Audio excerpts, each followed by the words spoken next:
سر میرا سوال یہ ہے کہ کیا حضور صلی اللہ علیہ وسلم کے روضہ مبارک کا دروازہ کسی وی آئی پی کے لیے، کسی بادشاہ کے لیے کھولا جاتا ہے؟ جی نہیں، یہ بھی ایک ایسا مسئلہ ہے جو لوگوں میں بہت پھیل گیا ہے اور غلط مشہور ہو گیا ہے لوگوں کے اندر۔ لوگ یہ سمجھتے ہیں کہ فلاں بادشاہ وغیرہ آتے ہیں اور وہ نبی صلی اللہ علیہ وسلم کی قبر کی زیارت کے لیے جاتے ہیں۔ آپ کو عمومی طور پہ میں خلاصہ بتاؤں کہ یہاں کے بادشاہ بھی نبی صلی اللہ علیہ وسلم کی قبر کی زیارت نہیں کر سکتے ہیں، قبر کی یعنی کہ قبر تک نہیں جا سکتے ہیں۔ صحیح، ہم بھی جو جاتے ہیں، آپ نے دیکھا ہوگا ہم کہاں تک جا سکتے ہیں؟ جو جالی لگی ہوئی ہے، جالی یہ کس نے لگائی ہے؟ جالی یہ سعودی حکومت نے لگائی ہے، یعنی کہ پرانے زمانے میں جالی نہیں لگی ہوتی تھی۔ اس کے پیچھے، جالی کے پیچھے کیا ہے؟ بہت سے لوگ یہ سمجھتے ہیں، وہ جھانک کر کے دیکھ رہا ہوتا ہے کہ ہمیں قبر نظر آ جائے کسی طریقے سے۔ قبر ناممکن ہے کہ نظر آ جائے، کیونکہ جالی کے پیچھے 3 دیواریں ہیں۔ ایک تو آپ جانتے ہیں کہ گھر کی دیوار تھی، آپ صلی اللہ علیہ وسلم کہاں پہ مدفون کیے گئے؟ گھر کے اندر مدفون کیے گئے تھے۔ حدیث آتی ہے نبی صلی اللہ علیہ وسلم کی کہ نبیوں کا انتقال جہاں پر ہو جاتا ہے وہیں پر ہی دفن کر دیا جاتا ہے۔ تو صحابہ کرام میں بہت بڑا اختلاف ہوا تھا جب آپ صلی اللہ علیہ وسلم کا انتقال ہوا کہ کہاں پہ دفن کرنا ہے۔ انصار نے کہا کہ انصار کے علاقے میں، مہاجروں نے کہا کہ ہمارے علاقوں میں، ہر کسی نے اچھی سے اچھی تجویز دینے کی کوشش کری اور چاہا کہ ہمارے علاقوں میں ہو۔ قریب تھا کہ تلواریں نکل جائیں۔ حضرت ابو بکر رضی اللہ عنہ آئے اور آ کر کے حدیث سنائی کہ میں نے نبی صلی اللہ علیہ وسلم سے سنا ہے کہ نبی کا انتقال جہاں ہو جائے وہیں دفن کر دینا چاہیے۔ تو صحابہ کرام یہ تھے کہ جو ابھی جنگ چھڑنے والی تھی، فوراً تلواریں اپنے بند کر دی گئیں، اور ساری ہمارے درمیان میں بھی یہی ہونا چاہیے کہ جب حدیث آ جائے تو ہمارے درمیان کسی بھی قسم کا اختلاف ہو وہ فوراً ختم ہو جائے۔ تو آپ صلی اللہ علیہ وسلم کو دفن کیا گیا کہاں پر؟ دیکھا گیا کہ آپ کا انتقال ہوا ہے حضرت عائشہ کے گھر کے اندر۔ آپ صلی اللہ علیہ وسلم حضرت عائشہ کی گود میں سر رکھے ہوئے تھے، آپ بیماری کی حالت میں تھے، بہت زیادہ بخار کی تپش میں تھے، تو آپ صلی اللہ علیہ وسلم کو وہیں پر ہی مدفون کر دیا گیا جس جگہ پہ آپ کا انتقال ہوا۔ تو وہ جگہ کون سی تھی؟ گھر۔ اب گھر کی ظاہری بات ہے 4 دیواری تھی، 4 دیواری کے باہر کچھ عرصے کے بعد پرانے زمانے میں ہی ایک اور دیوار بنائی گئی جس کے 6 کونے تھے، 6 کونے، یعنی کہ عام طور پہ 4 کونے ہوتے ہیں نا گھر کے دیوار کے، اس کے 6 کونے بنائے گئے تھے۔ یہ 6 کونے کیوں بنائے گئے تھے؟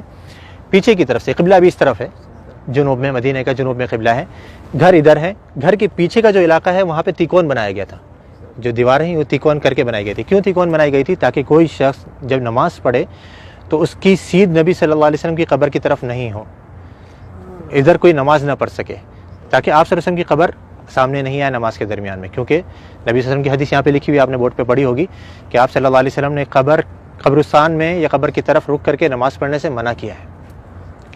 تو وہاں پہ یہ دوسری دیوار بنائی گئی۔ اب 2 دیواریں بنی ہوئی ہیں، تیسری دیوار ان دونوں دیواروں کے درمیان میں بنائی گئی، اس کے باہر نہیں۔ 2 دیواریں بنی ہوئی ہیں، ان کے درمیان میں یہ تیسری دیوار بنائی گئی۔ تو اس دیوار کے اوپر یہ گنبد کھڑا ہوا ہے، اس دیوار یا اس کے ساتھ میں کچھ چھوٹے موٹے ستون سے ہیں، ان کے اوپر یہ گنبد کھڑا ہوا ہے۔ یعنی جیسے میں نے ابھی تھوڑی دیر پہلے ذکر کرا تھا کہ جو اندر گھر کی دیوار ہے وہ تو کچی ہے، اس کے اوپر گنبد نہیں بنایا جا سکتا ہے، تو گھر کے باہر کی دیوار پر یہ گنبد کھڑا کیا گیا۔ تو اب یہ 3 دیواریں ہیں، یہ 3 دیواروں کے اندر جو پہلی دیوار تھی، سب سے گھر کی جو دیوار تھی، اس کے اندر پہلے زمانے میں ایک کھڑکی تھی، ایک دروازہ تھا، اور اوپر ایک روشن دان تھا، روشن دان وہاں سے ہوا ہے۔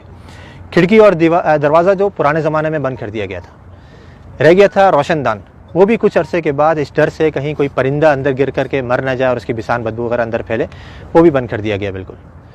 تو اب کوئی اندر جانے کی جگہ باقی رہی؟ نہ دروازہ ہے، نہ روشن دان ہے، نہ کھڑکی ہے، تو بادشاہ بھی نہیں جا سکتے۔ ہاں اگر کوئی جن کو اللہ نے صلاحیت دی ہو کہ وہ دیوار پار کر کے اندر چلے جائے تو ممکن ہے، لیکن انسان نہیں جا سکتے۔ تو اب وہ جو لوگوں کو غلط فہمی ہوتی ہے وہ یوں ہوتی ہے، لوگ یہ سمجھتے ہیں کہ دیکھو ہمارے سامنے دروازہ کھولا گیا اور وہ بادشاہ صاحب یا فلاں وزیر اعظم جو اندر جا رہے ہیں، وہ جالی کا دروازہ کھولا گیا، وہ دیواروں کا دروازہ نہیں، وہ دیواروں کا دروازہ تو پیک ہے بالکل، اس کو یہاں کے بادشاہ بھی اندر نہیں جا سکتے۔ تو وہ جالی جو ابھی سعودی حکومت نے لگائی ہے وہ اس لیے لگائی ہے کہ پہلے زمانے میں لوگوں نے گھر کی دیوار سے برکت لینی شروع کر دی تھی، اس کو چوما چاٹی یا اسے مسا کرنا، اس کو چھونا، تو یہ غلط کام ہے۔ جیسے میں نے ابھی ذکر کرا کہ نبی صلی اللہ علیہ وسلم نے آثار کے تتبع سے منع کیا ہے، نبی صلی اللہ علیہ وسلم کے بتائی ہوئی شریعت کے مطابق ہم نے عمل کرنا ہے۔ آپ نے کیسے سلام کرنا ہے نبی صلی اللہ علیہ وسلم کے اوپر، آپ وہ سلام کریں گے آپ کو اجر ملے گا، ثواب ملے گا۔ آپ نے جو سلامتی کی دعا کرنی ہے حضرت ابوبکر صدیق کے لیے، عمر فاروق کے لیے، اس پر اجر ملے گا، سنت کے کاموں پر آپ کو اجر ملے گا۔ لیکن دیواروں کی چوما چاٹی کرنا، یا جیسے بہت سے لوگوں کو دیکھا جاتا ہے مسجد نبوی کے در و دیوار کو ابھی بھی وہ اپنے رومال اتار کر کے اس پہ پھیر رہے ہوتے ہیں کہ اس کے اندر برکت منتقل ہو جائے، یا کوئی احرام کا کپڑا لایا ہوا ہوتا ہے، یا کوئی ٹوپی اتار کر کے اس پہ پھیر رہا ہوتا ہے، یہ سب غلط کام ہے۔ تو یہ پرانے زمانے میں جب شروع ہوئے تو اس زمانے کے جو علماء کرام تھے، لوگ کہتے ہیں نا یہ وہابی، تم تو اس زمانے کی پیداوار ہو، ہمیں بیچارے ہم کو وہابی کہتے ہیں، ہم تو اپنے آپ کو وہابی نہیں کہتے۔ تو یہ جو وہابیوں کے عقیدے ہیں نا، جو ان کی نظر میں وہ پرانے زمانے سے چلے آ رہے ہیں، تو اس زمانے کے اندر یہ دوسری دیوار بنائی گئی، گھر کے باہر ایک اور دیوار بنائی گئی تاکہ لوگ گھر کی دیوار تک نہیں پہنچ سکیں۔ اب وہ کچھ عرصے تک نئی دیوار تھی، لوگوں کو معلوم رہا کہ بھائی یہ تو نئی دیوار ہے، کچھ نہیں کرنا یہاں پہ، لیکن آہستہ آہستہ پھر نئی نسلیں آتی رہیں، وہ سمجھے کہ یہ بھی گھر کی دیوار ہے، پھر علماء نے ایک اور دیوار بنوا دی۔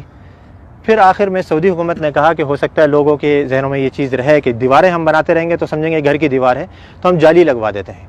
انہوں نے جالی لگوائی، لیکن لوگوں نے پھر بھی نہیں چھوڑا، وہ جالی کو بھی چوما چاٹی کے لیے پھر آخرکار مجبوراً سعودی حکومت کو وہاں پہ پولیس والوں کو کھڑا کرنا پڑا یا حیا والوں کو کھڑا کرنا پڑا تاکہ وہ لوگوں کو سمجھائیں اور آرام سے بتائیں کہ بھئی یہ چیز غلط ہے، مسح جو ہے وہ آپ نے حجر اسود کا کرنا ہے، اس کو چومنا ہے، اس کو آپ نے مسح کر سکتے ہیں، یا اس سے پہلے والا جو رکن یمانی ہے اس کو آپ چھو سکتے ہیں، ہاتھ لگا سکتے ہیں۔ یہ گھر کی دیواروں کو یا نبی صلی اللہ علیہ وسلم کے روضے کو ہم نے ہاتھ نہیں لگانا ہے، بلکہ یہاں پر آ کر کے ہم نے آپ کے لیے ادب سے سلام پیش کرنا ہے، سلامتی کی دعا کرنی ہے، تو وہاں پہ کوئی نہیں جا سکتا۔